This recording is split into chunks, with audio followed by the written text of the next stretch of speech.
Welcome to the Get Up Guys Daily Dose Podcast. Get up, guys.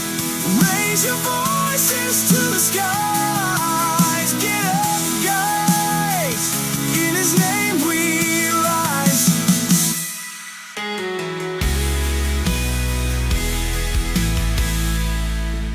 Let me go ahead and say it. Sometimes when I'm following Jesus, it's not for the most noble reasons. I know the right reason. He's worthy, period. If He never did another thing for me, He'd still deserve my obedience and my whole life.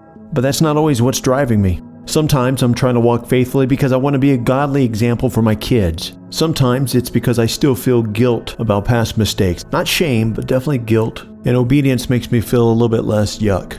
Honestly, a lot of days I'm hanging on to Him because I know I cannot manage everything in my life without His help. It's like I need His blessing, I want His guidance, but I'm like, how can I ask Him for a thing if I'm not fully living for Him? So I find myself praying, all right, Lord, I'll deny myself today, I'll pick up my cross, I'll follow You. And maybe that's not the perfect motives, but it's honest. And He still receives it. He still works with it. He's still glorified, even when our motives aren't ideal. Paul talks about this in Philippians 1, where some preach Christ out of rivalry or selfish ambition. Paul basically said, even then, Christ is proclaimed and I rejoice. In other words, God can still be glorified even when the motives are mixed.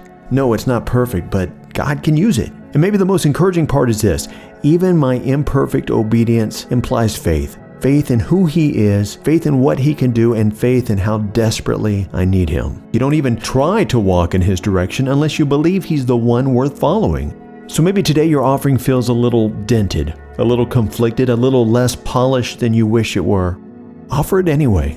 Jesus never demanded perfect motives before accepting real obedience. He takes the mustard seeds. He takes those trembling attempts. He takes sincerity wrapped in weakness, and He grows it, and He purifies it, and He glorifies Himself through it. Our offering may not always be ideal, but it's real. And a real offering to a real God is something He delights to use for our good and for His glory. Get up, guys. Raise your voices to the skies.